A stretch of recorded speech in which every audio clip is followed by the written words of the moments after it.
사실은 통역을 하려면 어느 정도 긴장이 필요해요. 긴장하지 않으면 오히려 통역을 망친다는 징크스가 있을 정도니까. 그런데 저희들은 뭐 통역 다 끝나고 나서 통역사들끼리 언어 불문하고 또 맛있는 거 먹으면서 수다 떨고 이러는 걸 보면 통역사들은 아무래도 말하는 걸로 긴장을 푸지 않을까 그런 생각이 드네요.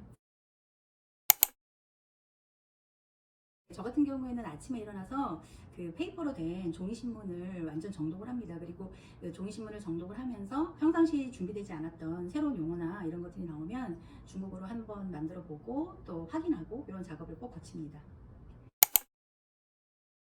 번역도 마찬가지고 통역도 마찬가지고요. 분석력이 있어야 돼요. 그 문제 사안을 정확하게 분석해내는 능력, 그 다음에 그것을 다시 종합해서 뭔가 다른 사람을 설득할 수 있도록 말해낼 수 있는, 풀어낼 수 있는 그런 능력이 굉장히 중요하다고 생각합니다. 네, 우리나라 같은 경우에는 국가 차원에서의 국가고시가 통번역사를 위한 국가고시가 없죠. 그렇기 때문에 전문 통번역대학원을 졸업하고 졸업고사에 통과하는 것이 시장에 진출할 수 있는 유일한 방법이라고 할까요? 네. 아무리 AI가 발달한다고 하더라도 지금 최근 들어서 전문 분야, 아주 전문화되거나 복잡한 통번역일수록 사람, 그러니까 전문 통번역사에게 의존하는 변화가 일어나고 있거든요. 일반 범용은 그 AI를 이용한다고 하더라도 이러한 특징, 첫 번째 이러한 특징과 그 다음에 두 번째는 사실은 우리가 감당하고 있는 통번역이라고 하는 것은 의료인의 입장에서 본다 그러면 이 정보 자체를 공개하는 그런 내용들이 아닙니다. 그래서 비밀 유지의 보장이라든가 이런 것 때문에라도 이 시장은 계속 존재할 거고요. 그 다음에 세 번째로 지금 현재 35개 언어로 동시 통역이 된다 뭐 이런 식으로 AI 통역기에 대해서 많이 선전들을 하고 있는데요. 사실 그 의미는 뭐냐면 이 통역기가 여러 언어, 35개 언어로 통역이라든가 번역을 지원한다는 의미이지, 그게 우리가 얘기하는 연사의 발화와 더불어 동시에 그 현장에서 시차 없이 통역이 진행되고 있는 동시성을 보장하는 건 아니기 때문에 이 세 가지 이유 때문에 이 전문 통번역 시장이라고 하는 것은 계속 존재할 것이다, 이렇게 생각합니다. 하나는 너무 곤란하고요. 저희는 굉장히 많은 장점을 갖고 있는 학교이긴 하지만 그 중에서 가장 중요한 거를 꼽으라고 한다면 저는 교육 시스템이라고 생각을 합니다. 그래서 저희가 사실은 이대 통번역대학원이 이 외대 통번역대학원보다 늦게 그 시작을 한 것은 맞습니다. 그렇지만 그 이후로 저희가 최고의 그 통번역사들을 모셔와서 저희가 구축한 이 교육 시스템은 한국 외대를 포함해서 국내 많은 통번역대학원 그리고 아시아를 넘어서 세계 많은 학교들이 벤치마킹할 정도의 그런 어떤 위치에 와 있기 때문에 이대 통번역대학원이 가장 좋다. 이 점이 제일 중요하다. 교육 시스템 다시 강조드립니다. 진짜 호기심인 것 같아요. 예, 예. 뭔가를 자꾸 알고 싶고, 왜냐면 저희는 계속해서 어떤 새로운 것들을 받아들이고 새로운 지식을 계속해서 흡수해야 되기 때문에 그런 부분이 좀 가장 중요한 것 같고, 계속 호기심을 갖고 궁금해하고 공부하는 게 좀 즐거운. 다음에는 순발력인 것 같아요. 네. 하다 보면 현장에서는 진짜 다양한 변수들이 있거든요. 동시는 동시대로, 순차는 순차대로. 근데 이제 그 각 다양한 상황에 맞게 통역사가 잘 대처하고 대응하는 게 되게 중요해서 그런 순발력이나 대응력이 되게 중요한 것 같아요. 아마 이제 그 여러분들이 매체에서 뭐 예를 들면 어떤 특정 작가를 번역한 뭐 문학 번역가라거나 아니면 뭐 예전에 매체에서도 왜 많이 그 봉준호 감독 그 통역하신 뭐 샤론 최라거나 이런 분들이 통번역 대학원 안 나오셨는데 번역 잘하시고 통역 잘하시는 거 보고 굳이 통번역 대학원 가야 되나? 이런 생각 하실 수 있을 것 같아요. 근데 이제 제가 말씀드리고 싶은 거는 그런 분들은 매우 극소수라는 거죠. 예, 예. 그리고 사실 그분들은 그 해당 분야의 전문가인 경우가 대부분이에요. 그러니까 샤론 최 같은 경우에도 본인이 영화 종사자이시고 또 영화 감독 하시는 걸로 알고 있고, 그 해당 분야에 대한 지식이 굉장히 많으시고 이미 축적되어 있는 데다가 언어 능력까지 겸비하셔서 그렇게 유려한 통역을 하실 수 있는 것이었고, 그 다음에 문학 번역도 마찬가지예요. 그게 저희는 이제 전문 통번역사를 길러내는 곳이잖아요. 근데 전문 통번역사라는 거는 사실은 어떤 특정 분야만 맡을 수는 없어요. 저희는 다양한 분야, 뭐 건축, 금융, 보험, 뭐 경제, 근데 그런 다양한 필드에서 활동하기 위해서는 사실은 뭐 통역사 같은 경우에는 순차, 동시 이런 다양한 스킬뿐만 아니라 배경 지식을 한영할 수 있는 능력, 리서치 능력도 키워야 되기 때문에, 그래서 어떤 특정 분야가 아니라 전문 통번역사라는 타이틀을 갖고 싶다면 사실은 통번역대학원 오셔서 이렇게 훈련을 받는 것이 가장 지름길이라고 봐야겠죠.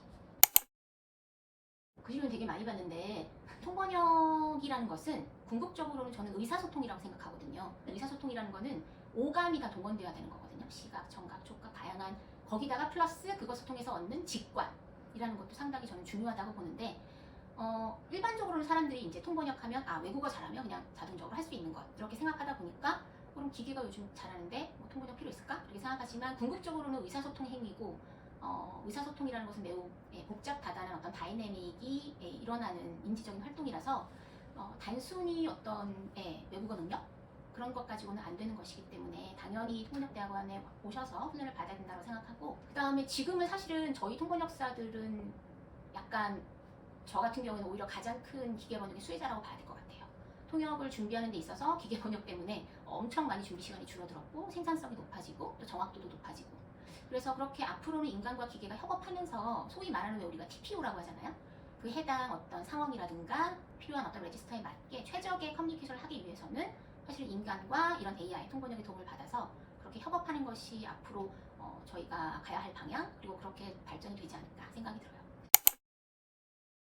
저희는 통역과 번역이 이렇게 별도로 나누어져 있어요. 통역 전공, 번역 전공. 그러다 보니까 자신의 특성과 자질에 맞게 훨씬 더 특화된 교육, 전문적인 교육을 받을 수 있다라는 것과, 최근 교과과정이 개편되면서 저희가 부전공 제도를 실시하고 있어요. 그래서 통역 전공이지만 내가 그래도 번역도 한번 해보고 싶다 했을 때는 부전공으로 번역을 선택할 수도 있고, 또 게다가 언어 간 또 부전공 선택이 가능해요. 그래서 내가 한중 통역인데 나는 어렸을 때 국제학교 다녀서 영어도 좀 하는데 영어도 꽤 괜찮은 편인데 할 경우에는 뭐 한영 번역이나 통역에도 도전해 볼 수 있고, 이런 식으로 굉장히 자기가 역량만 된다면, 그리고 의지만 있다면 다양한 어떤 커뮤니케이터로서 성장할 수 있는 그런 잠재력을 충분히 발휘할 수 있기 때문에 저희 대학원의 가장 큰 메리트가 아닐까 싶어요.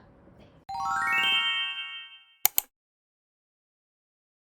번역이라는 작업이 아무래도 좀 한 곳에 못 박여서 정적으로 하는 작업이잖아요. 그래서 일부러라도 의식적으로 좀 동적인 움직임을 좀 해서 균형을 맞추려고 노력을 하는데요. 개인적으로 요즘에는 그 아침에 일찍 나가서 산책을 한다든지 파워워킹을 한다든지 하는 것들을 좀 하고 있고, 그리고 좀 기분 전환이나 아니면 에너지 발산을 위해서 좀 제 나름 즐길 수 있는 운동을 좀 찾아보고 있습니다.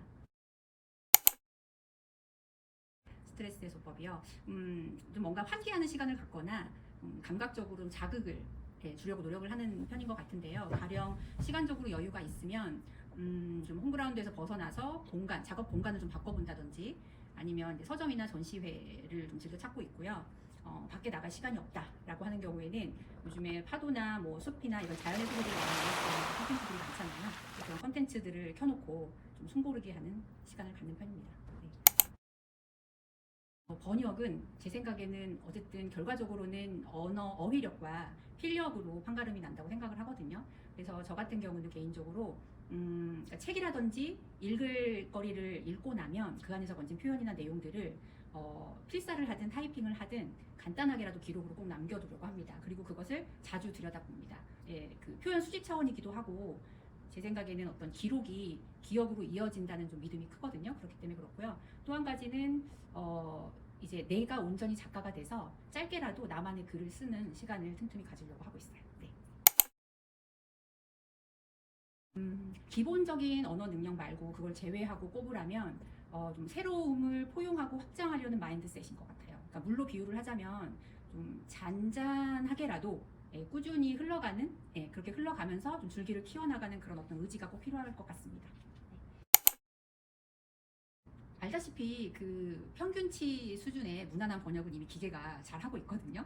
그래서 AI가 좀 다룰 수 없는 특별한 매력을 가진 번역가, 그리고 좀 독특하면서도 창의적이고 생생한 센스 있는 그런 텍스트를 디자인할 수 있는 번역가가 앞으로는 하이엔드 영역에 안착을 하면서 빛을 발할 거라고 생각을 해요.